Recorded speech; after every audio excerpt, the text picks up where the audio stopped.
There's just too many buttons to press. Hello, everyone. Good evening. Welcome to tonight's special Orta Know Better podcast, a special interview we've got lined up for you tonight.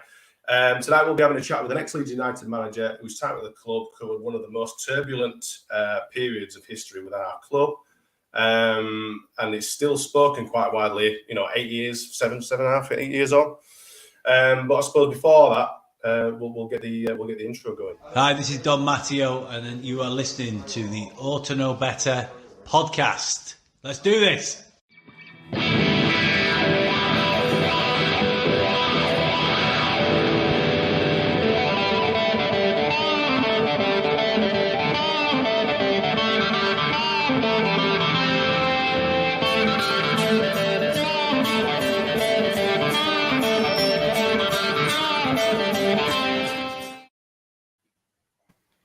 Hello, good evening again. Smarty here, or James, as I've got on the screen. It's a bit of a change for this one. I'm joined by Luke and Matt from the OKB as part of the regulars. Are you looking forward to this one, chaps? Oh, absolutely, yeah. Very much so. Have a bit of pre-chat there with Brian before we start, and I can safely say I think this is going to be a bit of a banger. It's definitely going to be a good one. So let's stop mucking about then, and let's get him on. Let's welcome Mr. Brian McDermott. It is the man himself. I don't like that expectation. It's going to be a good one. Big things are coming, eh?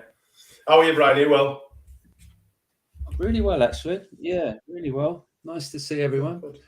And that's it, really. Got nothing else interesting to say. Am I well? I am well. Yeah, I'm good. We would have got the confetti cannons and all that sort of stuff out for you, mate. But unfortunately, we don't have the budget for it. And Matt's pulled the purse strings on that one, I'm afraid. Well, he's spending it on baseball caps for us. Yeah, he's spending it on green screens, all that sort of stuff.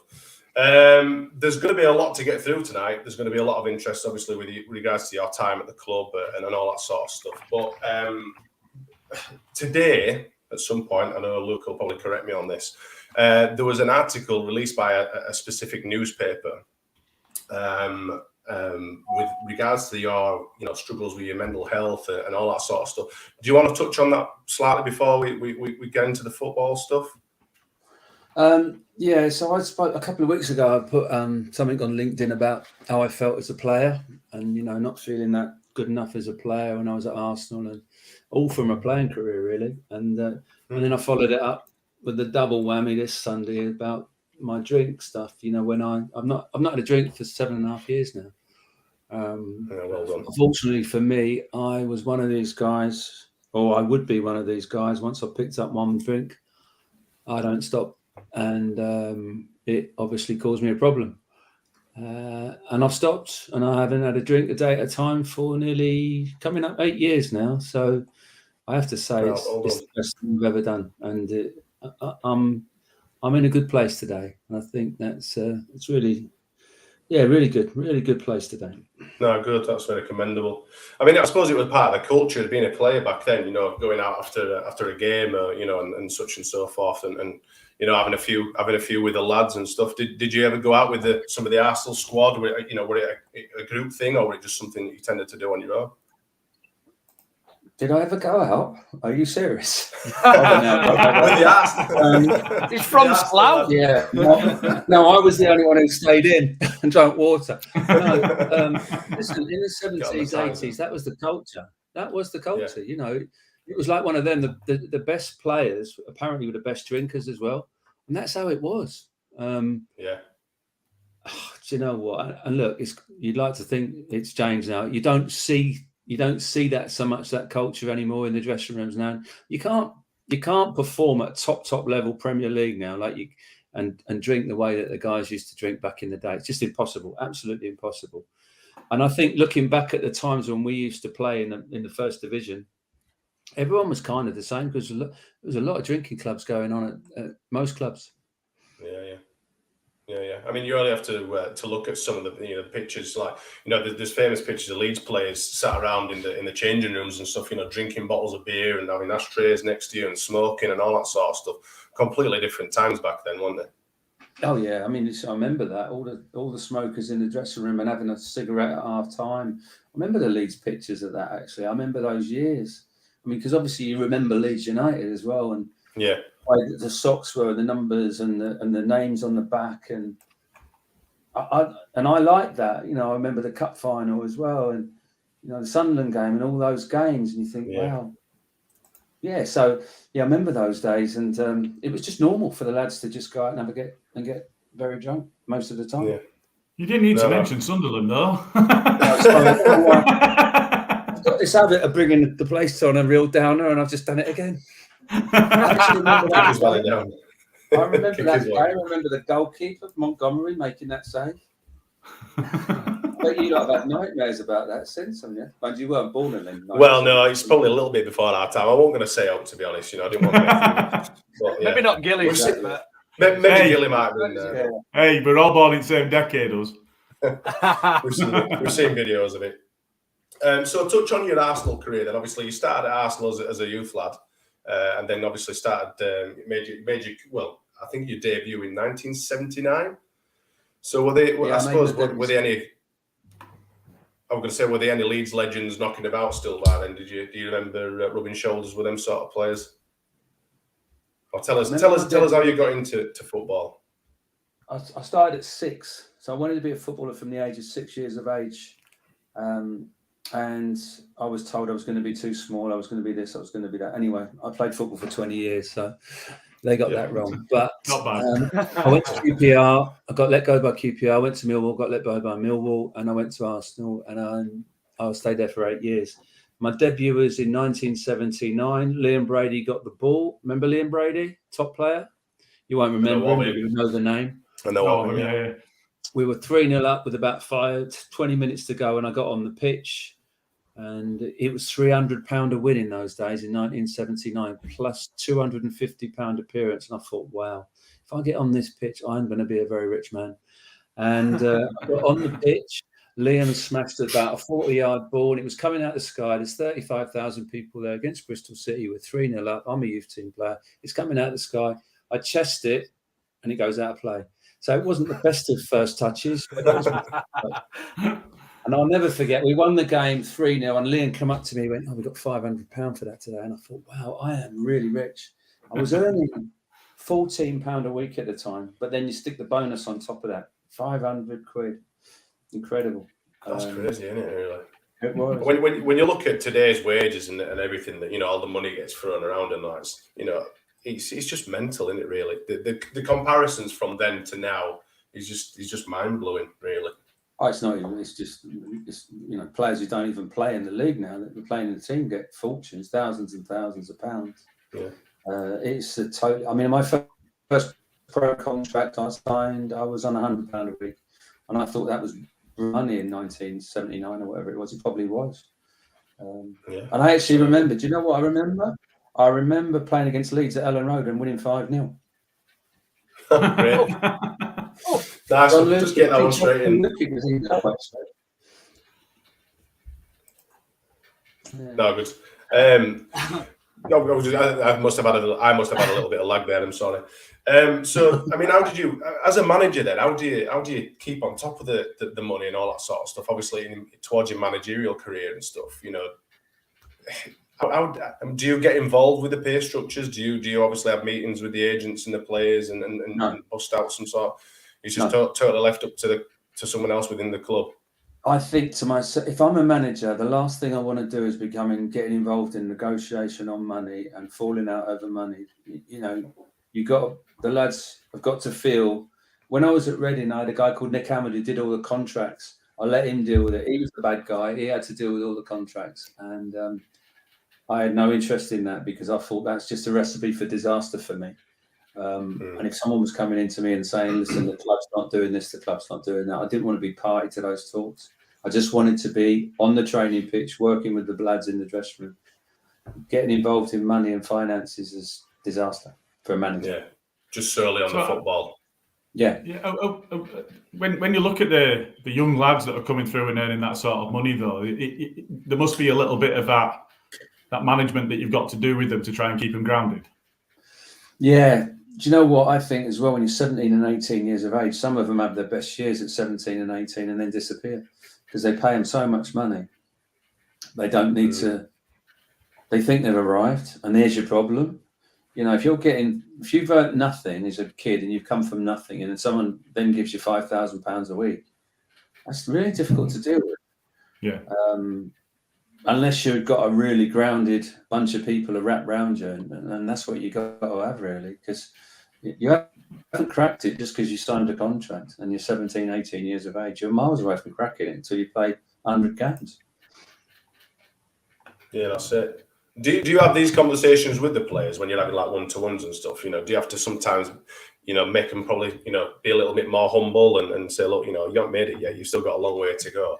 Because I can imagine there's quite some big-headed lads that get out there and think, like, say, oh, we've made it. I've got a pro contract and Billy Big Bollocks, so to speak.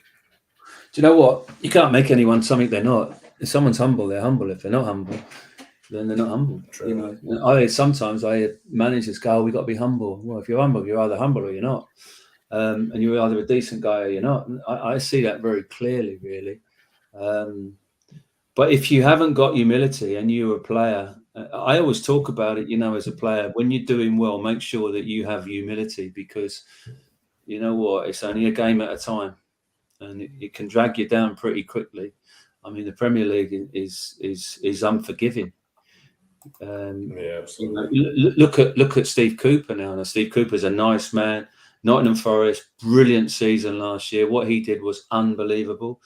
Now they're coming after him because of what's going on and the results. It's very fickle, isn't it, football? Very fickle. Well, it is fickle, but I understand its results. But when you've got someone like Steve Cooper who's a top manager, if I'm the owner of Nottingham Forest, I'm saying to him, listen, he's our manager. Whatever happens, if we go down, he's going to bring us back up again. And if he had that kind of support, but, I wouldn't imagine that's going to happen. That doesn't happen these days. Just on Forest, what do you make to their I mean, this isn't a Forest podcast, but what do you make to their sort of theses for the season? The theory of bringing 25 players in. How difficult must that be for a manager, having been there yourself and having to look at a brand new squad and 25 new players or something silly? How is he expected to get the best out of them in such a short time? I mean, was it always going to be a car crash, do you think? Look, the answer's in the question. You're baffled, So yeah. I'm exactly the same as you. So I'm an outsider like you are. I'm looking at that situation. I'm thinking, well, now look. To be fair, they had a few loan players, so they had to replace the loan players, but they didn't have 25 loan players. No. And the most important thing for me, and I'm not suggesting that they aren't good lads at Forest. I'm just saying the most important thing is you get right good lads into your dressing room. I've always tried to create environments where you get good people in your dressing room. So he's obviously had good people. They've obviously got promoted. And if he'd have added sort of 7 or 8 players, just good people, good lads to have a right go, then yeah. But 25 new players, I wouldn't want to be managing that. It's just mind-boggling, isn't it? I don't know where that's come from. I can't imagine him, not knowing him, but looking from afar thinking, well, I can't imagine him saying I want 25 new players. It just doesn't make any sense to me. No. It feels like setting up for failure, doesn't it? Trying to keep that many players and some of the incumbent players you already have in the squad, trying to keep them all happy it's a nightmare. It's impossible, Matt. It's impossible. You're better off with a smaller, tighter squad. And that's for me really important. Just getting a right good environment, good culture where everyone wants to express themselves. Everyone wants to play for the football club, and the lads and the supporters can connect with them. That's the key. It's like the team that went up with Leeds with Bielsa. Everyone connected with those lads. I mean, I watched it from afar. The only thing I was gutted about is it was COVID. Yeah. It was really sad. One of the big things for me, I was thinking, you know what? Whoever gets this football club into the Premiership will be revered for years. And he doesn't look the type of fellow who wants to be revered, Bielsa. He just looked like a humble man and just doing his stuff. But it was sad, really, because, can you imagine there'd have been 100,000 people on the street in Leeds if there was a top bus or whatever. And that's what I thought was a shame. It was a real shame. Yeah. They did give it a good No, they will be revered. Yeah. So how did you find, Brian? How did you find the transition then from being a player? Was it a natural transition for you going straight into coaching? Because you started out at Slough, was it coaching? I think I read earlier. So some players. I mean, go on, sorry. No, so I didn't. So what I did was I was in Hong Kong, playing in Hong Kong. I came back from Hong Kong. I was renting my house here, and I moved to a place in Windsor, in a rental place. I didn't have a clue what I was going to do. Didn't have a lot of money, and I sold life insurance for a year. Didn't have a clue again what I was doing. Then it's a common theme here, isn't it?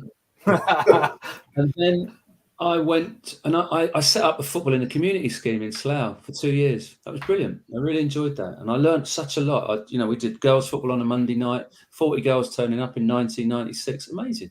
We went into schools, special needs schools. We trained a load of kids in the schools. It was brilliant. I loved it for 2 years. Then I got the manager's job at Slough. Didn't have a clue what I was doing. I was just thrown into this position. I was just basically a player, then a football in a community scheme, and then I did that. And I did Slough for about 100 odd games. It was great. And I think it got a bit better. Then I went to Woking, and then I went to Reading. So I kind of worked my way toward where I needed to get to, really, to be fair. And then I eventually ended up at Reading. Didn't you join Reading initially as a scout? Yeah, I joined Reading as an under-17 coach and a scout. I did both jobs. Alan Pardew was manager. Worked my socks off. I was doing 18 hours a day. It was like real graft. I was up and down the motorways watching players. Steve Coppell then left and took over from Alan Pardew. Love working with Steve as well. Top guy. And we signed some great players. We signed, and that's my favourite job. Scout. Head scout is my favourite job, no doubt. Who was the? Go on, sorry, Smarty. No, you're all right, mate. You crack on. Is there any is there anybody that's made it really big that you can claim to have scouted and brought to any of the clubs? Yeah, I've got a few. Well, most of the players from Reading: Shane Long, Kevin Doyle, Dave Kitson, all of those lads who played in that team. Marcus Hanneman we took. Like Jimmy Kerbay. Loads of players really. I don't think you can really claim him, let's be honest. I'll wait for that. Yeah. You know what? As soon as I said it, I thought, oh, here we go. Actually, Jimmy was unbelievably good for Reading. But do you know what with Jimmy? Jimmy's got to feel the love. If Jimmy doesn't feel the love, he didn't feel the love at Leeds. And because of that, he knew it. And that was it with Jimmy. At Reading, at the start, he didn't either. And it was a similar sort of path. And we sort of worked with Jimmy. He was amazing for 2 years at Reading, absolutely. But he felt it from the fans. He felt it and he needed that. If he didn't get it, he would switch off. That was Jim. But actually, a really good lad, to be fair. But yeah, we signed a lot of good lads. Yeah, he did have some. He had a couple of brief moments when you thought, actually, there could be a player in there. But obviously, with the turmoil that were going on at the club at the time, everything was up in the air, and it was just a mess, wasn't it? I suppose. But to be honest, I think a lot of that. I think that affected a lot of the players as well. To be honest, I mean, it's bound to, isn't it? Obviously, you were ready. They weren't getting paid at one point. Well, yeah. I mean, we'll cover this. I mean, obviously, I can only imagine. I mean, we've heard stories, and obviously, stories and read articles for absolute days about Cellino coming in and doing what he did at Leeds. But tell us about how you managed to become Leeds manager then, and what were the process? Did you approach? Did you have an interview, or were you approached personally about coming to Leeds? What happened? Well, I'd been at Reading. I got sacked at Reading in May 2013 in the Premier League with 9 games to go. Sickening. And I thought to myself, I'm not doing anything now till the summer. I was approached by Leeds about 4 weeks later. I think Leeds lost at home might have been Derby. Neil Warnock was in charge. And I'd spoken to Neil Redford, he was a mate of mine, a few times, and said about they were going to contact me. And I spoke to who was chief executive at the time. He's chief executive at the time. Come from Sean Harvey. Sean Harvey came down to where I was living. I had 2 or 3 conversations with him. And I said, look, leave it to the summer. But the club were worried that they lost 5 or 6 games on the spin, worried that we were going to go into the relegation zone, and they wanted me to come. So I said, look, to Neil. Neil said, look, you need to come now. And with a month to go, I thought, who we got next one? I think we had Burnley, Sheffield Wednesday, something like that. 2 games, Sheffield Wednesday and Burnley. I thought, okay, I'll do it. So I came early with 5 games to go, and we won 3 of the last 5. So yeah, we had no problem staying up. So the start of my turn there was all right. 3 wins out of 5. Start the following year with 1 win against Brighton, and we didn't lose in August. Anyway, and then it just went for what it was. But listen, the team were the team. We needed a few improvements. We needed a bit of pace in the team. But obviously the team needed work. Just on that, when you first joined then, so Neil Warnock, so we've had a question from one of our followers on Twitter, White Rose Owl, and he'd said that he'd seen an interview with Neil Warnock on Sky Sports before he left Leeds, and he was saying how we were going to help bring in the next manager, and he were going to work on the handover and all of that sort of stuff. Is that how it really goes, or were you just in at the deep end and it was yours and you were off? No, I don't think that would have been the case with Neil at that point in his life. He might have done that, say, somewhere like Middlesbrough, but he was a bit younger then, and he would have been doing his stuff. So yeah, I mean, I know Neil from managing against him. That's all I know really Neil from. So I just turned up. I agreed to deal and just turned up, and then I literally turned up on the Thursday. Might have even but the Thursday, and then managed the first game against Sheffield Wednesday when we won 2-1. And half the team were injured that day, and we managed to nick a 2-1. And I'm thinking, God, we've done all right here, because it could have gone wrong. We were 1-0 down in that game as well. And I think if we lose that game, all of a sudden we could have been in a bit of trouble. Yeah, our injury record hasn't changed much. Yeah, no. It's not changed much over the last 8 years, to be fair. So you signed when you obviously joined us. You made a couple of signings in that first season. I think Luke Murphy was our first £1 million signing for a few years, and a couple of others. I think Scott Wotton came in, and a couple more. But how involved were you in those players coming in then, Brian? Were they already targets of the club, or were these people that you said that we needed? Yeah. So Matt Smith, I thought it was all right. He was a free transfer. Luke Murphy, I thought to myself, he could be a ball player, midfield player who could run a bit, and Wotton could play centre half or full back, and we just needed players, to be fair. And listen, first day, Matt Smith heads one down, and Luke Murphy runs in and scores with about 10 seconds to go, and you think to yourself, oh, this could work out all right here. Master stroke. And I'm thinking, God, I'm a genius, which is obviously I'm not. It is. Listen, I mean, listen, I'll never forget that first game at home to Brighton. It was unbelievable. There's 2 atmospheres I remember in my life. Once when Reading were at Wembley, and we were 3-2, we were 3-1 down, and we scored to make it 3-2. Fans went absolutely crazy. Never heard a noise like it. And that day when we played Brighton and we scored with about a minute to go, and I thought, wow, 36,000 people. Everyone was still there. No one had gone home. And we scored that goal. And that was right up there, that atmosphere that day. It was absolutely fabulous.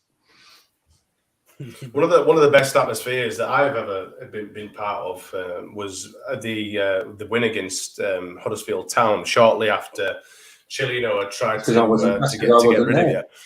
You weren't there, obviously, but Nigel Gibb was.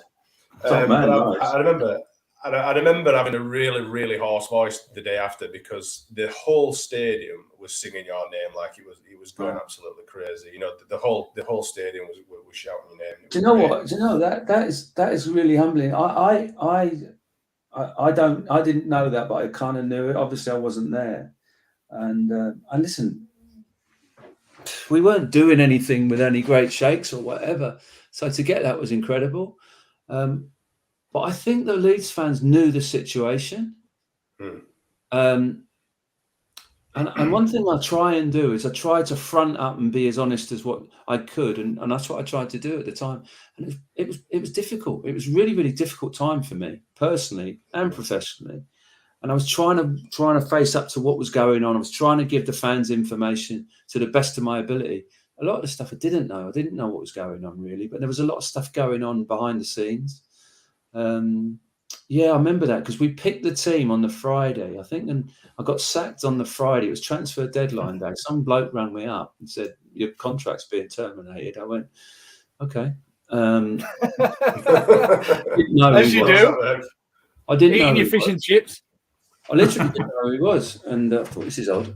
And then Nigel rang me, and then Vedders rang me, and I think someone else was going to pick the team. They were going to change the team, and I said, "Look, nice, just keep the same team." And then Nigel ended up doing the job with the same team that we picked, and we won 5-1. It was brilliant. Didn't you try getting Fester in? Yeah. Carboni and Fester were both hovering around, weren't they? Yeah, Carboni came back later, but Fester, he'd asked me after this to put if Fester could sit on the bench, and I said no. I didn't think that was right, and it wasn't right. These kind of things, it just undermines you, really. Everything undermines you. But the thing is, when you've got sacked on the 31st of January, you're on borrowed time.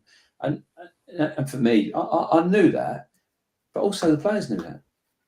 So it was a strange time, wasn't it? I mean, after such a good start to the season as well, obviously we'd had a few dips in the January and stuff. But you were well thought of at the club at the time, and the way. I mean, tell us a little bit about your first meeting with Cellino and how that went down, because obviously it just must have been. I mean, the guy would run around Elland Road in a taxi. The fans wouldn't let him out of the car park, for God's sake. I mean, he really was not liked from the get go. No, it's funny. They're not. I met him. He was in the board. I don't know where it was, boardroom or whatever. And they asked me to go and meet him. I met him. I had a conversation with him. I listened to what he said and whatever. And I kind of knew. I'm not a mug. I've been around long enough to know what was going to happen. And I just thought, listen, I just need to do the best I can and try and win a few games and try to see if I can work with this guy as best I can. And I did my best. 100% did my best to try to work with him and the situation and everything. But he was used to a head coach. He was used to like being the manager, picking the players, and then giving the manager the head coach the players. And so like players could just turn up in the car park, and then that was a player that you had. That's how he worked. Yeah. And that's kind of sometimes that's what happens in a lot of football clubs. But for me, that doesn't work. And I wasn't brought in as the head coach. I was brought in as the manager. Yeah, and I was used to picking my own players and stuff like that. So it was difficult. It was really, really difficult. And there was a lot of stuff that went on at the time. I mean, it was evident. I mean, shortly after your departure, that he brought Hockaday in and gave him, I think it was like 14 Italian. No, not all Italians, obviously, but 14 players. So literally, right, crack on. There you go. You've done your salt and pepper shaker stuff, all your formations in the cafe, wherever they had the interview with him and stuff, and then away you go. But I mean, it's just crazy when you think about everything that went on at that time. How did it make you feel, Brian? Like with getting sacked and then reinstated.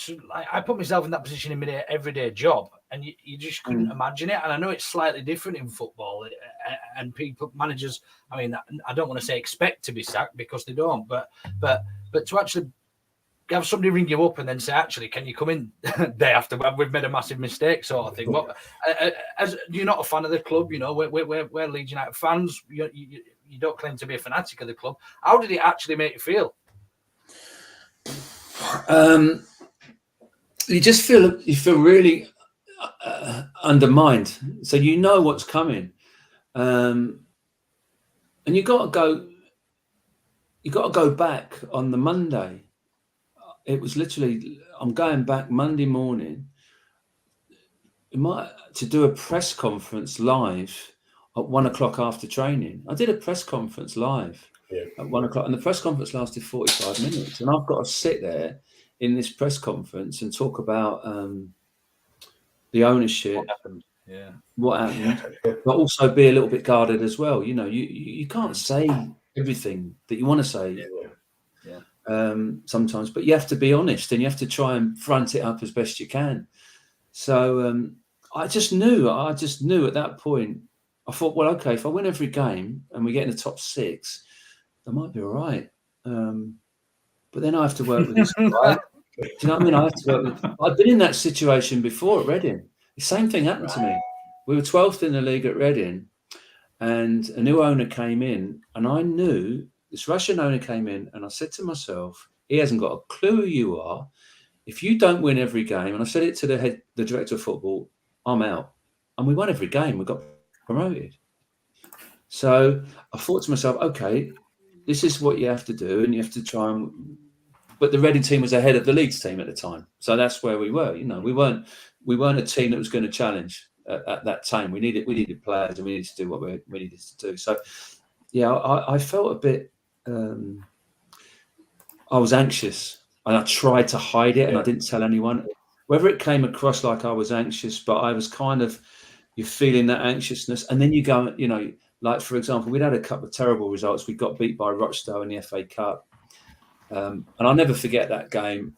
We got well beat, and I walk across the pitch, and I got pelters from the Leeds fans, and I understood that. You know, one of my big things about playing away from home, as far as the team's concerned, that walk after the game, if you've lost, it's just like really uncomfortable, but you have to do it. And I was all right with that, and we got beat 6-0 by Sheffield Wednesday. And one of my big things as a manager, and you will not believe this, I've got 2 things on my shoulder. I've got this ego that says I can win every game. And I've got this other thing that says to me, you're going to get beat 6-0 and it's going to be really humiliating for you live on telly. Well, actually, that one came true that day. The only time. Sheffield Wednesday, we got beat 6-0 live on telly. And guess what? They keep showing it on Sky. Yeah. It's something that's gone down in history, that one. Yeah, one of my best mates is a Wednesday fan. He never lets me to forget it to this day. Honestly, every time I speak to him. You tell him what division they're in now. Exactly. The funny thing about it, James, the funny thing about that one, I've never got beat by Sheffield Wednesday. Used to win all the time against Sheffield Wednesday. Only time I got beat was 6-0. Drew a couple of times, beaten 5 a couple of times when I was at Reading. We won at Leeds, honestly, and get beat 6-0. And it we put Matt Smith on at half time. He gets sent off after about 2 minutes. Crazy. His elbow, wasn't it? He just literally came. Crack of that. Poleaxed. Honestly, so I looked at the Rochdale result, and then I looked at the Sheffield Wednesday result, and then we went through a period of time. We couldn't concede 1, but we had to concede 2 straight away. It was one of them periods. And it was crazy. It was really difficult to try and maintain any sort of team or whatever it looked like. And for I think from January, February, March, it was shocking. It was really not good at all. And then it settled. He got actually when he actually got the club and he owned the club, Mr. Cellino, then it settled. And actually, my last 5 games at Leeds, won 3, drew 1, lost 1. But I knew I was going. Yeah, you already had that premonition that you know. Yeah, and you know, the worst thing about it for me, and this is the thing that isn't good, my mum was at home and I had to go home. And he kept saying about, where is he? Where is he? My mum was dying. And that's really sad. And to be fair to him, he wrote me a letter to say, I'm sorry about your mum. But I had to go. You know, I didn't care about, I had to get home to my mum because I was living up the north and I had to go home to my mum. And that was really sort of a sad situation for me. And that really messed my head up a little bit because I had to go and see her. And she died in the June. Sorry to hear that. Yeah. Was this? I told you I could bring a damper to things. It's all right. One of our other members who is normally on here, he puts a downer on a lot of stuff as well. It's be Jay for the night. Was this when he said that he'd gone on holiday and he was he's famous? He said, "Where's Brian? Where's Brian? Who's managing the club?" Sort of thing. I remember that. Yeah. At that point, and I actually tried to ring him, and I got through to his secretary, and he was at York Races. I couldn't get him, and that was the thing that I was really upset about. And I was going to see my mum. And I didn't care what he was saying then. At that point, I couldn't. What can I say? You know, I think you did what everyone else would have done, mate. You did right by yourself and your family, didn't you? Because at the end of the day, that's all that matters. Yeah, exactly. But that was the thing that was the real.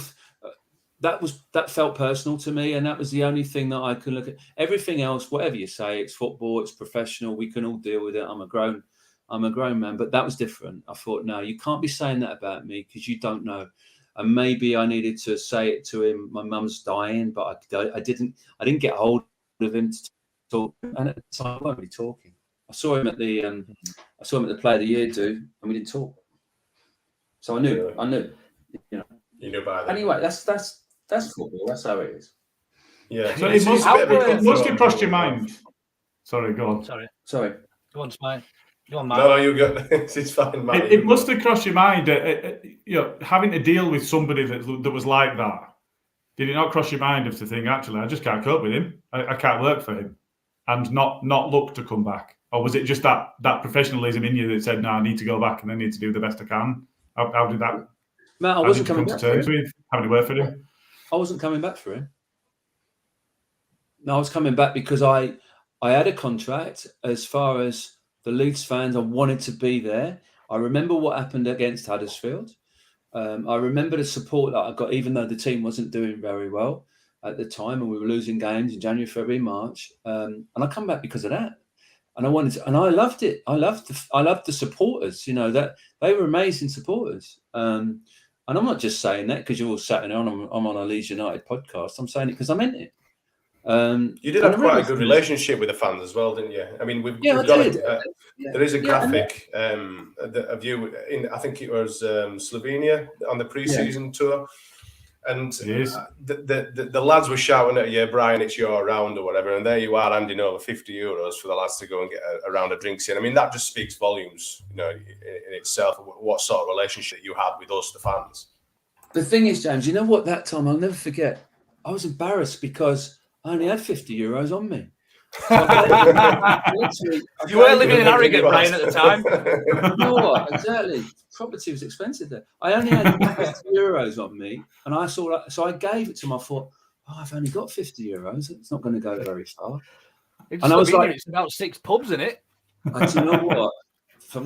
One of the reasons I wanted to go there as well, I'd already been there twice, remember, and I knew how cheap it was for a few beers. And I knew it was a great country to go. It was a great country to go for the fans to have. And I'll never forget, we get on a coach, right? And we drive to this place, we're having a friendly. And round the corner, there's a little boozer, and there's got to be 600 Leeds United fans in this little pub. And I'm thinking, how have they managed to get to this pub? This is ridiculous. I've never seen anything like it in my life. It was hilarious, honestly. Brilliant, absolutely brilliant. You can always guarantee that some Leeds fans lurking somewhere. So you can always guarantee there'll be some Leeds fans lurking somewhere. It doesn't matter where you go, whether it be on the side of the world or 100%. You can be in the middle of nowhere. There'll be some Leeds fans kicking around. No, I've seen that. You go to Dublin, there's loads of Leeds fans everywhere. Leeds fans where I live up the road here. There's loads of there's Leeds fans everywhere. Do you ever bump into them and give them the old Leeds salute, like? Yeah. When I was scouting for Arsenal, when I finished, I saw a few of them when they went to. Sometimes the Leeds fans, they weren't playing at the weekend. Some of them would go to Germany and watch football matches. Like 5 or 6 Leeds fans, you'd see them in Germany. And I used to go Friday, Saturday, Sunday, and they'd go watching football matches. Brilliant, absolutely brilliant. Like, and they love a social. They're good fun. We'll take that. Just going back to the Cellino. I'm not going to try and say his name. Massimo. Cellino. I can't. They'll take the piss out of me because I can't say his name, so I'm not going to try. Just going back to how mental was it in comparison to other? I mean, it must have been an absolute. Just the stories that we've heard about the boardroom and the things that he got up to, and you know the roles that he created, and bringing players in the day that you weren't at the club. What was the lad's name? Was it beginning with a T? I forget the lad's name. Italian fella. That's it. I felt sorry for him, actually. They didn't get him there on time to register him. So I felt sorry for him. He was at the training ground and he couldn't play. He wasn't registered. Yeah. But in comparison, was it just the craziest sort of few month or so ever, like within your football? I mean, just how mad was it, I suppose, on a scale of 1 to 10, and why? I don't know why, but it was crazy. 100%, it was crazy. On a scale of 1 to 10, it was a 9.5. Yeah, it's hard now, because it's like a long time ago, and I was just trying to maintain some sense of decorum and trying a sense of like, we need to try and get a result against this. Lads weren't getting paid. This happened. And I was trying to manage that situation, trying to keep the issues away from the staff and the players to the best of my ability. But I had no one to talk to, literally. And I knew all this stuff was going on. And for me, this was obviously affecting me. But I didn't want to bring it to the staff or the players because I'm thinking, well, let's try and get the lads getting paid. Let's see what's going to happen. But in the back of my mind, I knew I was gone. I knew it was obvious. But it was mad. It was a mad time. There was no doubt about that. And I remember that night when I got sacked, and I think, I remember it just being absolute carnage, and it was absolute carnage. Yes, you mentioned earlier that that you think you feel personally that probably had it's had a negative effect on morale and obviously performances and everything, which was almost a catch-22 situation. But you also mentioned earlier that there was a period the players didn't even get paid, which obviously going into work and not getting paid. Can you imagine? I mean, that's a problem. That once you stop, and that happened for a couple of months and we had to manage that, which we kind of managed to the best of our ability without trying to broadcast everything about that, because you're trying to keep things quiet. But trying to keep things quiet as far as things like that are concerned is impossible at a big club. Were the issues before Cellino obviously came in? I mean, we all heard about how GFH, ran the club financially pretty poorly and stuff like that. So was it just a follow-on from that, and where Cellino was having to basically pay the players out of his own pocket? What were the period under GFH going into sort of Cellino? I mean, what was that like? Working under them. Fine to start with, was fine. Good start to the season. Looked like we were going to get a few players in. I tried to sign in the January, and they were in charge at the time. Tried to sign Ashley Barnes. Oh, really? Yeah, so we could have got Ashley Barnes for 250 grand. I knew the agent. Ashley Barnes wanted to come to Leeds, and I thought he's quick, and he needed pace, and he works his socks off. Thought he'd be a good little foil for Ross McCormack, who was actually having a period of his life where he was top draw. Yeah. But he didn't give him the money for it. Wouldn't do it. I think we'd lost a couple of games. I think they lost a bit of trust. I mean, look, if you look back, right? So I remember the game against Blackpool at Blackpool. If we win this game against Blackpool, we go fourth in the league. So we hadn't been up to fourth for a long time. So I'm thinking to myself, you know what, we got a little chance here. And then it all falls apart. But we needed some pace in the team. We're crying out for some pace in the team, but we didn't get it. So they were fine, and then we started to lose a few games, and they weren't so fine. And I think they wanted to do something with the club and sell it, and that's why they got the Cellino in. So when all of that's going on, sorry to interrupt. Go on, you finish off first. Well, there was a rumour they tried to sack me at half time against Sheffield Wednesday. Yeah, we'd heard about that as well. Yeah, that was a rumour. So that was interesting. Just on that period, then, when you've got those players that are going through that themselves, you've got all of that weight on you, and you're trying not to pass it on to the players and the staff, but players know that there's a potential that they're not even going to get paid. How did you react to that? Did you give them as much work and training as you could? Did you allow them to sit down and just air what were going on and talk about it, talk it through? What was the process that you went through to try and keep them focused? I tried to do it a day at a time. I just tried to do the training, and Nigel and Redders, we just tried to and keep it as normal as we possibly could. That's all we could do. But it wasn't normal. Try and keep a sense of normality, so to speak. You're trying to keep a sense of a normality in an abnormal situation, And if you've got abnormalities around a training ground, players don't like it. They like structure. They like it to know where they're going to be, who's going to be there. They're going to get paid. That's what they want. They want that clarity. And there was a lot of uncertainty.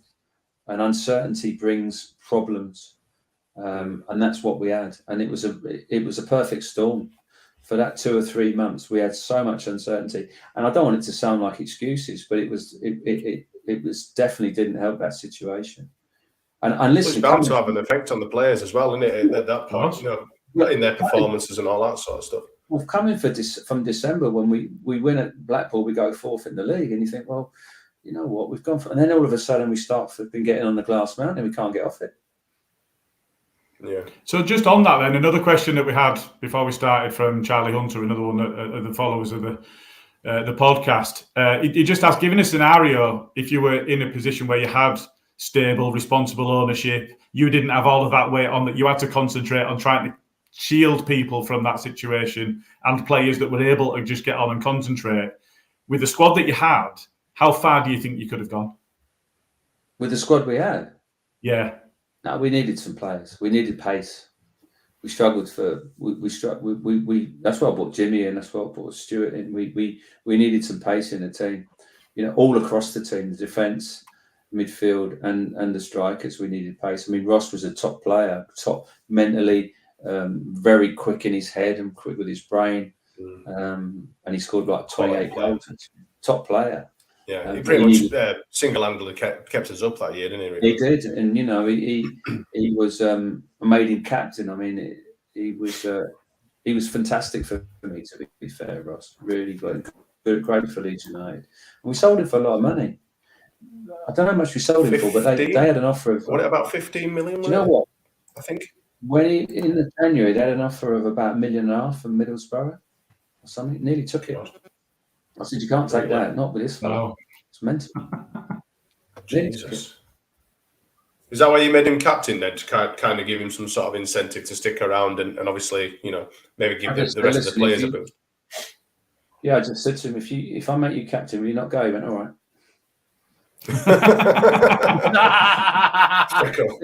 Simple game is management. Yeah, it's easy. Just like joining the dots in it, I suppose. Easy. I just want to touch on the performance against Sheffield Wednesday, because that were obviously, you know, a bit of an eyebrow raiser, you know, from our point of view, and obviously yours as well. How do you pick the guys up? You know, you've obviously just been beaten 6-0. I remember you taking the team over to the away fans and you're getting an absolute barrage of abuse. You know, all of you. I mean, what do you say to the team? And then obviously they weren't well received. You could tell on the players' faces that it were uncomfortable for them. But did you use that as a kind of this as a platform to build on? You know, you don't want to be experiencing this every week. You know, how do you manage that? Well, I don't know what order that came in, but I think it was Rochdale first, then Sheffield Wednesday. Is that right? I can't remember. Yeah, I didn't use that. Listen, it was a horrible situation. You don't want to go through that situation, but I'm telling you, you have to go and see the fans after the game. If you go when you've won 4-0 or 2-0, you go when you've lost 6-0, because that's what they deserve. They've earned that right. So the Championship is a war of attrition, not just for the players and the staff, for the fans as well. They're getting up and going home, and they're home at 4 o'clock in the morning and 5 o'clock in the morning. They've got to go to work, and it's cost them a load of money. So for people to just disappear down the tunnel is rude. It's wrong. So for me, win, lose or draw, you've got to go to the fans. At home, I never did that. Reading or Leeds, I just went down the tunnel. I didn't go on the pitch. Now they have a lap of honour after a game in the home. I'm not sure about that. But the away fans, for definite, all that time. So I never used it as a catalyst to pick them up, because it's horrible. It's horrible. I mean, I think the Rochdale one was probably worse. It was really tough, but we didn't play well. That's life. You know, that's what we get paid for, to play better than the opposition and do better than what we did. And you got, you know, sometimes you get clapped, and I've had a lot of praise in my life, and sometimes you don't, and you've got to take it on the chin. We have had a lot of embarrassing defeats in cup matches over the last few years, to be honest. Yeah. You know, Rochdale literally just one of quite a few. Yeah. But yeah, I mean, I've got a question from one of our guys on the pod. His name's Andrew Dalton, has stacked on Twitter, and he says, What happened in the tunnel after Sheffield Wednesday when we lost 6-0? And did you at that point fear for your job? I don't know what happened in the tunnel. We heard that it were kicking off, that there were loads of people having a bit of a how's your father and all that sort of stuff. Well, no How's- point having that. Maybe No not how's your point having father. How's your father? I might have Is been- it tunnel? Well, they're having how's your father, James? maybe a bit of a set to, Different tunnel, maybe a that. bit of a set to rather than how's your I father. think that's another tunnel. There were a lot of baby on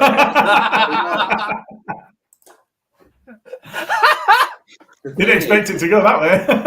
I don't remember any how's your father. I remember. You never know. I just remember the experience. It was horrible, and I'm reliving it every couple of weeks on Sky. Yeah. Ridiculous, isn't It's it? bizarre. Just No, I another don't quick remember that. question. I just got through that. I just got through that period, and and that was all. What else can you do? Yeah. Another quick question from @Matt39, who's another fan. Is there anything you'd have done differently in your time at Leeds? And he'd also like to thank you for everything he did for us. No, I appreciate that. Is there anything I'd have done differently? It's hard to say, such a long time ago. It was just such difficult circumstances. It was really difficult circumstances. And I swear to you, I was doing the best I could to deal with the situation, but most of the situation wasn't on the pitch. Most of the stuff was off the pitch, was trying to deal with all of that stuff and trying to keep that away from people. What would I have done? I probably would have said to someone somewhere, I'm really struggling with this situation. I need a bit of help. I probably would have done that from my own personal point of view, because it wasn't helpful for me. That's probably what I should have done. But I didn't know who that person was. I didn't want to give it to Nigel or to Redders. I just wanted to just get through the period as best we possibly could. And I was worried then we were going to get to a position where we start getting into a relegation battle. That was a concern. But anyway, it's hard to say what I'd have done differently, because at the time the circumstances were very poor, were poor, were really difficult. Your hands were tied to an extent, weren't they, I suppose. Yeah, well, you could say that. It wasn't even my hands were tied. It just wasn't. The vibe was really not right at all. Yeah. I've got another question from Dan Moylan at the Square Ball. What was the strangest or craziest thing Cellino asked you to do? Probably doesn't fit right well with what I've just said, to be quite honest. But no, we'll roll with it anyway. he probably asking. Listen, for me to ask to put some bloke on my bench, really. It's a bit of a piss take, isn't it? This Festa. Yeah, I mean, I'm not, and I actually texted him after all that stuff about a year later, and I said, listen, it's not your fault. Because he was a good footballer, Gianluca Festa. I think he was a centre half or something, but I didn't blame him. I didn't blame Carboni for any of the stuff that went on. I didn't blame those guys. They were doing what they were doing. Victim circumstance. And I don't blame Cellino. The only thing I had a problem about was the situation in the summer. But I'm all right about that now. I don't live with that. It's no point. And no. So I think asking me to put him on the bench was really strange as far as I was concerned. Let's make it a bit more positive. Yes. Let's make it a bit more positive. What was the? I think you probably actually covered this, but what was your favourite moment? What's the moment that will live with you forever about Leeds United? The pre-season trip, getting around the corner and seeing 600 Leeds fans in Slovenia in a place that no one should get to. Winning the last-minute goal against Brighton, 2-1. The people, meeting the people, the people in the streets. I've got so many. Honestly, you're turning up for events and there's 2,000 Leeds fans there. You're signing autographs. End of season do my first year. Unbelievable event, like 900 people there. It's looked like that anyway. Amazing. Being interviewed by Eddie Gray Eddie. I've got 2 autographs in my life. One was Kenny Dalglish. Actually, I've got 3. I've got Pele's, Kenny Dalglish, and Eddie Gray. Not bad collection, huh? Not bad, that. Yeah, not bad. And and Eddie's a good man, you know, a really good guy. And you know, you look at these people around the place, you know, Norman Hunter and Eddie Gray and Paul Reaney and all these top people. Eddie's, you know, and all of these things really. And I'll never forget Leeds. And sometimes I forget I've actually managed Leeds United. And a guy came over from America recently, and he lived next door to me when I lived in Slough. We lived in this little council house, me and this guy. Not me and this guy. I was with my mum, and he was with his mum. And we lived next door to each other, and this row of council houses. And he come back, and he come up to me, went. So he didn't say hello, and I hadn't seen him for 20 years.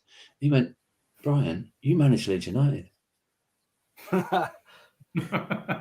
And because he remembers the 70s, he remembers that, and he went, "You managed Leeds United," you know. And do you know what? I'm very grateful that I've managed Reading in the Premier League, and that was amazing to walk out. But to manage Leeds United as well, actually, it's an iconic club. It really is an iconic club. And you know, the way they used to wave to the fans. I know all about Leeds United. You know, Terry Cooper. Terry Cooper was my manager at Exeter, best manager I've ever played for. The best left back. Even in training with Exeter, he was top. He was top. Great guy. He used to say to me, "Brian, go out and just do your stuff against that guy. You're going to beat this fella every time you get it." And I used to think, "Oh my God, I wish I'd met you at 16. Best manager ever." You know, these kind of things and these kind of people. And Terry being what an unbelievable fullback he was. I mean, I could go on forever about this. Yeah. And all these people. So there's many things that I think about, and I reflect fondly now. You know, I was having a bad time mentally at the time, and it took me a while to sort of get over all the bits and bobs that went on with it. But I reflect about it now, and I reflect really quite fondly. I think, you know what, you did your best, and you know, that's all you can do.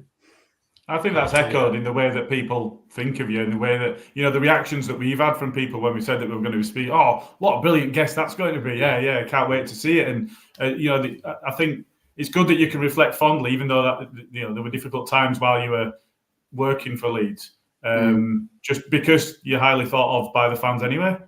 I think it's good that you do that. But it's really strange, Matt, because my personality is a bit odd.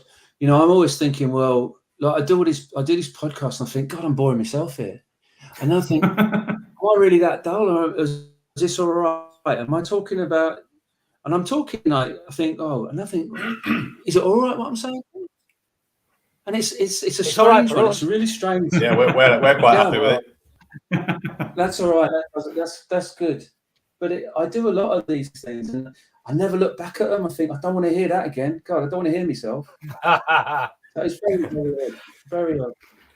I mean, it's good for us, obviously, because we were all fans of the club at that period, you know, and there were a lot of stuff going on, a lot of the stuff that we didn't know about, and probably, you know, even won't ever know. But for someone that was, you know, absolutely central to it all, you know, being there, getting kicked and bruised and all that sort of stuff, and to get your insight and, you know, kind of bring a little bit of light to that shadow. It's been great for us to obviously hear your stories and for us to listen, as you know, to what you were going through at the time and all that sort of stuff.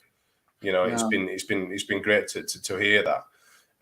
We do have a couple of questions. Just before we wind down, we do have some questions from a few people in the comments, and Luke's got a fast 5 that he'd like to give you. So it's kind of like, don't think about it too much, just give us your straight answer. So we'll go to the comments first. So Luke Thompson asks, who was Brian's best signing as Leeds manager? Oh, I don't know really. So I don't. Jimmy Kevlin. Yeah, Matt Smith probably. Yeah, Smithy. What about Connor Wickham? Did you sign Connor Wickham as well? Yeah, I signed him on loan, to be fair. And Butland. And Jack Butland, yeah. Butland, yeah. Yeah, listen, I would say Matt, because he cost us nothing, and you know what, he was fine for us. And do you know what? I signed them all, and they're all decent enough lads. And yeah, Did that come into it for you at the time? That you were signing good people as well as the players that you wanted, and you know the attributes that they brought, but the fact that they were good people as well, was that a factor for you? Yeah, to be honest, I always find that you're looking at the person first. But for me, it took me 2.5 years to get promoted at Reading, and I needed to get the group right and the environment right. You know, if someone said to me today, listen, whatever happens, you've got 3 years and you're going to do whatever you're going to do in 3 years and get your environment and your culture right, I think I'd be all right. But it's not a fast fix. You know, you got your kids coming through from the academy. And I mean, I was there with when they were making a decision on the boy who plays for Man City, Calvin Phillips. The academy guys, Neil and Richard Naylor, were talking about Calvin. I didn't know Calvin from Adam, and obviously he turned out to be a top player. And and Cookie as well, another young one coming through. We had some good ones coming through at the time, really did. Okay, just the next one. As well. Yeah, just the next one. Alison asks, what does Brian think of our current team and where will we finish this season? It's hard, you know. So the year before Bielsa, you're thinking, oh my God, what a great team to watch. This team is, I thought they played really well against Aston Villa, even though you went down to, it's a good result. I think they'll be fine. Mid-table, I'm sure they'll be fine. And that'll be a good result for Leeds this season, I think. I'll take it. Big time, I will take it.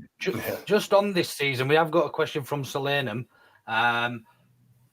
We seem to be coming up against a lot of teams that come to Ellen Road to shit houses, in our words. In other words, play for a point, play steady, men behind the ball. What do you think? It obviously disrupts our style of play and our preferred style.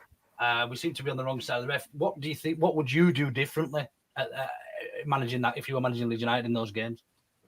It's hard to say. I'm not at the training ground, I'm not at the games, but it's a compliment now. Leeds seem to come into Leeds to nick a point. So it's a real compliment. Listen, you've got to find a way to get a result, and you've got to find a way to get passes in behind and do what you got to do and get the results. And that's what you can do, and just keep building. He's got a lot of young lads playing there now, and he seems like a good guy, the manager. Seems like they've got good staff, but light years in front of where we were back in 2013 as far as the football club's concerned, I would suggest. Thank you.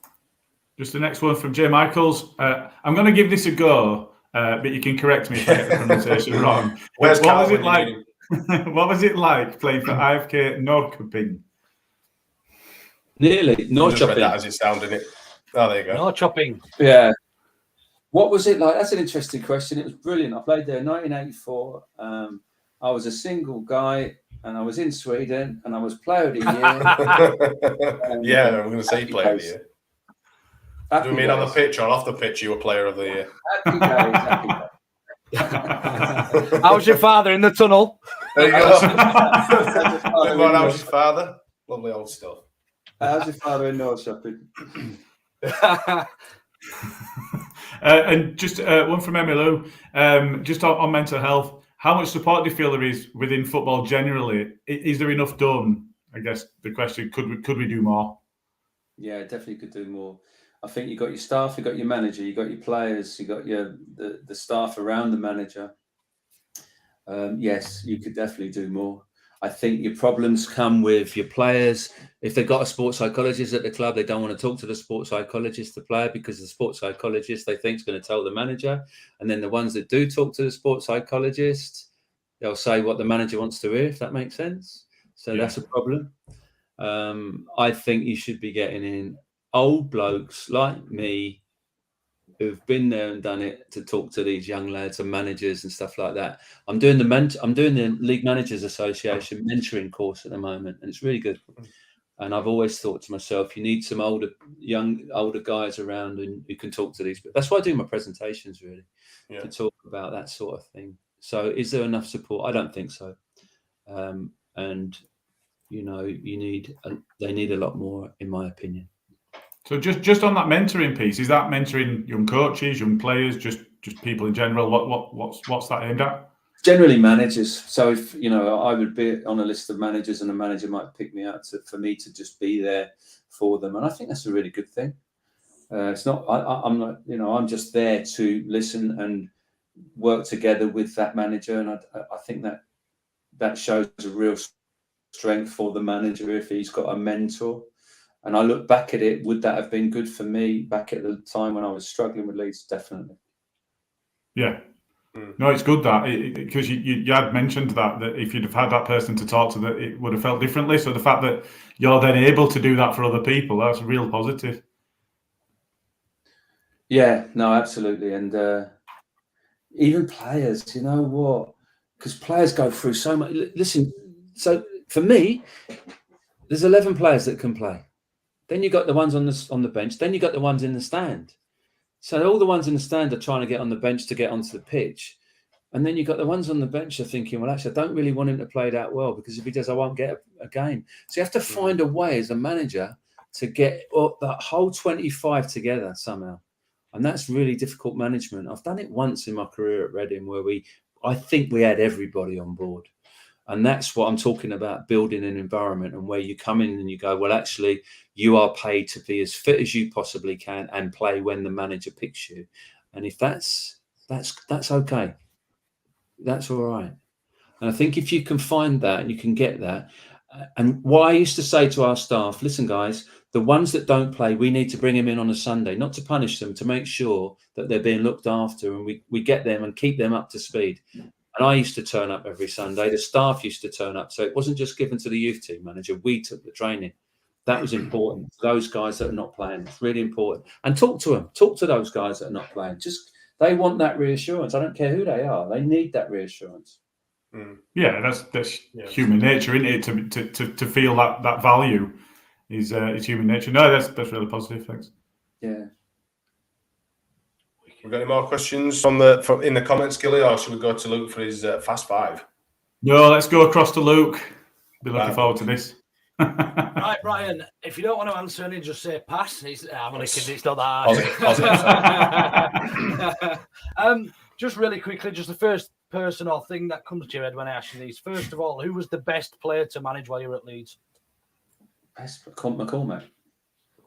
Who was the worst trainer? Worst trainer? Oh, controversial. Oh, God. Worst trainer? Don't know, really. Couldn't tell you. I don't. Do you know what? I can't even answer that question because it's such it's like a divisive question. I don't like it. It just gives me the creeps. No, I don't like it. That's fine. Sorry, the next one was, if you were to pick a five-a-side team from every player you've ever managed, who would make it and why? Shane Long, signed him from Cork when he was 18, turned into like a sort of unbelievable player for me. Gylfi Sigurdsson, Reading, top draw player. So difficult. Joby McAnuff. Adam Federici, goalkeeper. One more outfielder. It's hard. It's really hard. I had so many good lads, really. Adam Lafondra, all attacking. Yeah. Always scored against us, did Alf, didn't he? Always scored against Leeds, did Alf. And he loved it as well. What an unbelievable lad he was, by the way. Top lad. Top lad. Great stuff. Next one is, do you have any regrets about your time at Leeds? Yeah. Of course I have regrets. I regret that what happened, but not a lot I could do about it. I regret the Sheffield Wednesday game, 100%. I regret the Rochdale game. I'm not sure. Do I regret walking over to the fans with the Rochdale? Not really. Even though I got it big time. That's on YouTube somewhere, where it was. Oh, that was really difficult to listen to. But then there's a part of me that thinks, you know what? I did the right thing by going over there. Great stuff. And then the last question is, if you could do it all again, would you? Oh, God, yeah. I would do it all again today, where I am in my life now today. Yeah, would I do it? Yeah. I think would I handle the owner, Mr. Cellino, any better? Probably. With the experience that I've got now. I can't guarantee that. I mean, while we're touching on that sort of stuff, before we kind of wind this up and stuff. Do you ever think you will get into management again, or what's the future for Brian McDermott? What are your plans for the future? What are you doing now currently? So yeah, I'm doing my presentation. So I earn my living out of doing a presentation called Winning, Losing, Mental Health and Finding Balance. And I'll talk about a lot of stuff like leadership. I talk about winning big, Premiership, what that can do to you. I talk about losing big and what that can do to you. I talked about big ego, small self-esteem. I talk about values. I talk about creating an environment which is a winning environment and an environment where people can come to work and feel comfortable, and that's really important to me. So, yeah, I'd like to do that at Leeds.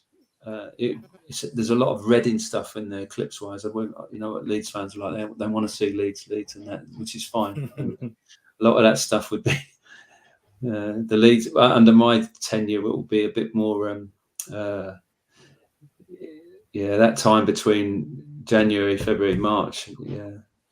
Do you know what? I really enjoy doing the presentation. That's what I'm talking about. Really, I love doing that. I bring a couple of players into different clubs, young players. I do a lot of scouting for myself. But yeah, I wouldn't mind going up to Leeds and doing that presentation to a few places. Yeah. I think that would be really good fun. I think it'd be quite popular as well. If you were to do kind of like a Q&A like we're doing now as well, some sort of interaction with the crowd and stuff, I think you'd definitely... Well, do you know what, James? It's really interesting. I've done it a few times, and when people start talking and they start talking about mental health, and I talk about addiction in this Q&A and in my story, and it's really quite interesting when you've got an audience and people start to talk. Really interesting what happens, because people don't. I'm doing it at Reading on the 15th of November, and people are paying 12 quid a ticket to come there, and if anyone turns up, and just listen to the presentation and do that, and I'm really looking forward to it. So yeah, I've done it about 10 times now, and I really enjoy doing it. And if I can help one or two people along the way, that'll do for me. We're massive advocates. We're massive advocates on the pod for mental health. We do our own little bit of fundraising and things, don't we, between us? So anything we can do in terms of support and trying to get you into places in Leeds, we'll do the retweets. We'll put stuff out. We as I say, massive advocates. As what, Luke, I think it'd be great in Leeds for me to just come back there and do that. And listen, I did nothing for Leeds as far as a manager, in the history of what's happened at Leeds. But I have got a massive affection for the football club, for Leeds. I think you've been a bit harsh on yourself there, Ryan. Just a little. Yeah. I think you'll live long in a lot of fans' memories of it. Certainly of a certain age group. That when we were going through such a tough time, there was that bit of stability, and as James has rightly said, we had a lot of admiration for you as a manager. There is probably certain managers who might come on or might be invited on that probably wouldn't get a similar reception. So you should keep your head held high and not maybe be so harsh on yourself in your time at Leeds. How it ended, and we certainly us three, and I know everybody else I've spoken to hold you in high regard. No, I appreciate that. It means a lot to me, that. And I'm going to come up to Leeds, and I'll try and do it at a couple of places and see how it goes. But just to get people talking, and if one or two people have got one or two difficulties, I'll put my email down. And I listen, I'm not a counsellor or a psychologist or anything like that, but I know what I did to get myself into a good place, and that's all you can do. You can only talk about your own experience, can't you? Well, so just on that then, if somebody's looking to book you, bring you in to hear your presentation and so on, how can they get hold of you? What's the best way for them to engage? Go on LinkedIn. If you go on LinkedIn, you see my profile on LinkedIn. You can definitely do that. And then my email will be on there, and I'll come straight back. I've had a lot of people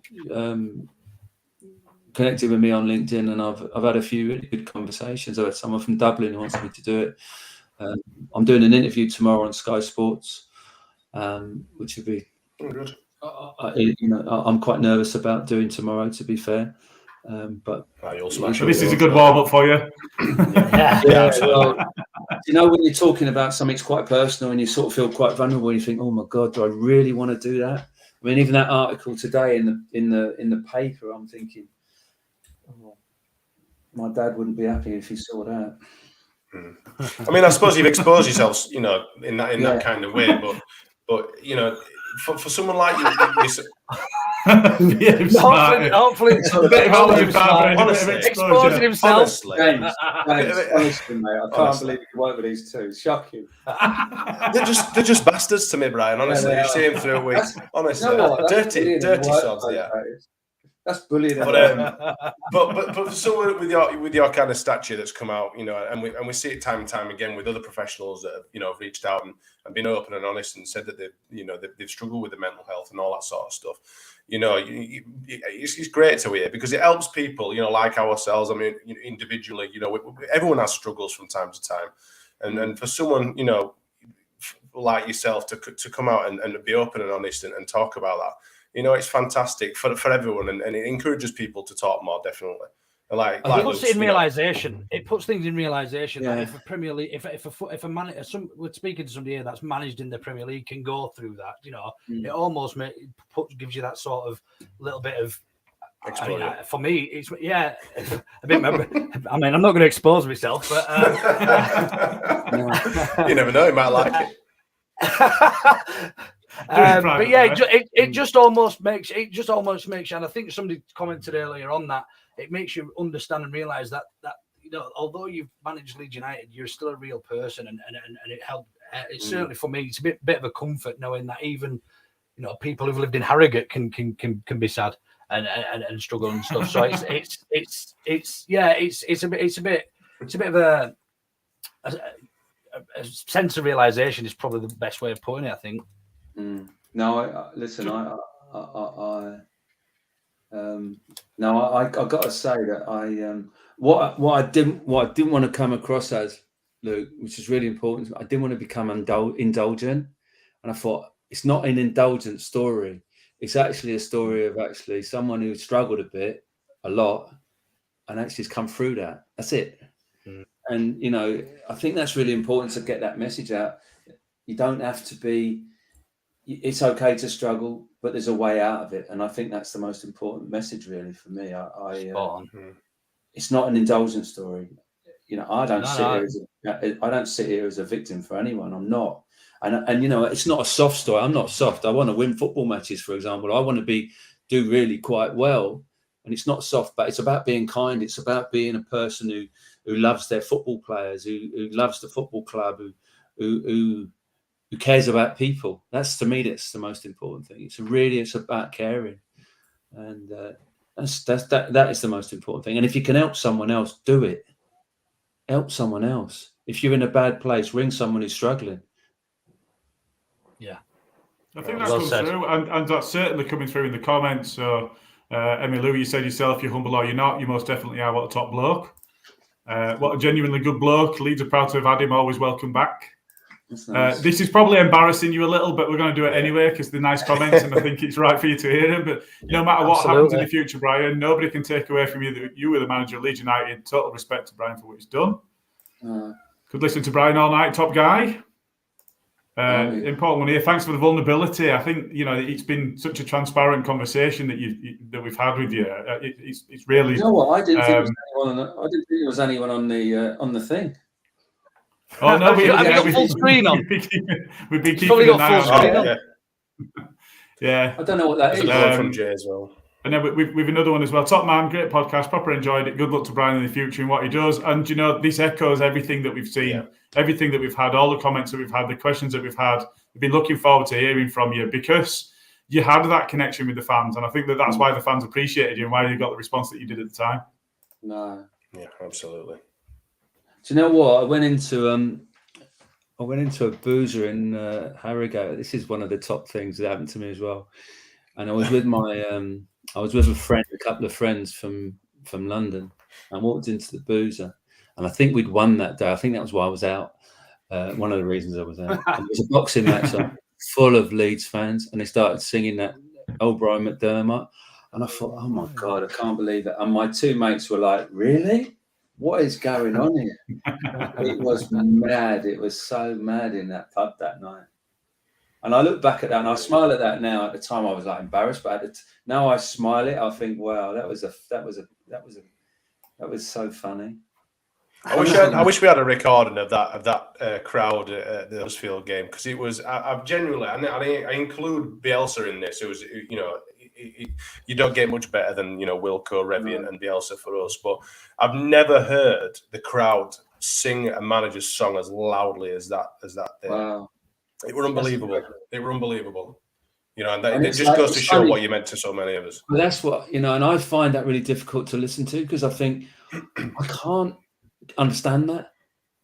Do you know what I mean? It's really strange, Okay, at Reading we won the league and stuff like that. Yeah, I get it. But yeah, and that's what I find really quite touching. I just think, wow. And I wasn't. I think once you're in fan Leeds, base, I think as a fan base, we're quite accepting, even if we're not winning every game. If we've got particular connections, whether that be with players or managers or even coaching staff, Redders and everything else. So like as you say, Smarty, once you are Leeds, you're always Leeds sort of thing, and it'll be remembered forever. We've had ex-players on here that we've spoken to, and they're all very similar, in the way that they speak about Leeds and generally speaking, how we as fans speak about them as well. So yeah, it's quite a common theme, isn't it? To be fair, between us lads. Yeah, I think so. And it can be vitriolic at the time, when we're losing, it can be a bit of a hotbed. But I think, looking back and the people that have, when there's been that emotional connection, I think that's where Leeds fans hold that close. Yeah, no, I get that. And actually, it's quite interesting, because if you look at the Leeds fans, they're not softies. They're live people. It's a club, but there's a emotional intelligence and empathy that you wouldn't think exists there, but it does. Yeah. I don't mean that. I don't mean that. No. From face value, if you're looking at a 50-year-old, 55-year-old lad who's been around and he's a tough guy and he's from Leeds, but they've got it. They've got that emotional empathy. You know what I mean? It's like, and a lot of the Leeds fans, I met like 50 odd years of age. I meet them now. Yeah, I'm Leeds. 60, my age, 60. They know. They remember the Revie era. They remember Wilkinson. Now, Wilkinson never gets a mention, does he? Really, compared to Revie, for example. But you got to remember that. He won the league then. Yeah, absolutely, yeah. Pride, innit? I think it's summed up in pride. Even Harty was the Leeds. I took him to Reading, Ian Hart. He talks about Leeds all the time. Another massive Leeds fan. He's brilliant. Ian Hart. I could go off on a tangent about Ian Hart. Ian Hart, when I signed him, was 32, 33 years of age. We got him from Carlisle for 75 grand. I thought, I need him to take the free kicks because he's brilliant with a dead ball. Not only that, he was hungry, his desire was unbelievable, and he was from a winning environment. He knew what it was like to play in a tough environment at Leeds. He was brilliant. Like, as a geezer, as a guy, he was brilliant. And as a footballer, he was unbelievable. I tell you, he was tough. If I left him out, he wanted to know why. It wasn't easy leaving Harty out, by the way, because he wanted to play every game. What a top guy he was. Top guy for me. We've been blessed with quite a few decent players over the years, to be honest. Sometimes you have to pinch yourself when you look back over those decades and then certain periods in time where we were one of the top teams, and you just think, God, and hopefully, all being well, those times are going to come back around again. I mean, we're back in the Premier League now. Hopefully, Jesse Marsh is going to take us to the glory lands. But I suppose time will tell. Listen, look at where the club was 10 years ago, and look at now. And you look at it and you go, do you know what? Thank God for that. We're in a great place now. If you'd have said that in 2013, January 2013, you're going to be where you are now as a football club, you'd have took that all day long, I reckon. Yeah, 100%. Absolutely, 100%. Players not having to get their own socks and their own pack up. And that actually didn't happen when I was there. That happened after I was there. Yeah. Swimming pools open. We've got running track. In the swimming pool. No, that was another That's poor. That was really poor. What happened there?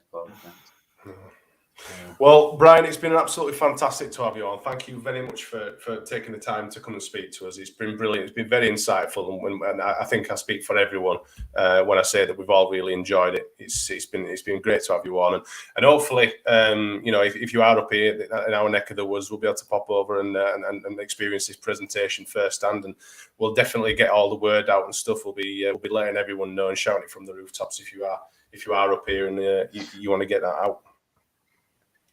Thanks, guys. Really enjoyed it. It's nice to have a bit of a laugh as well. And we're going to keep hold of you for 5 minutes afterwards. But for everyone else, thanks for joining us. It's like I say, it's been fantastic. Remember to subscribe to our channel if you haven't done already. Thanks again to Brian, and thanks for everyone that's interacted. Can we get a Leeds salute, Brian, before you go? Yes, excellent. Right, cheers. Take care. See ya.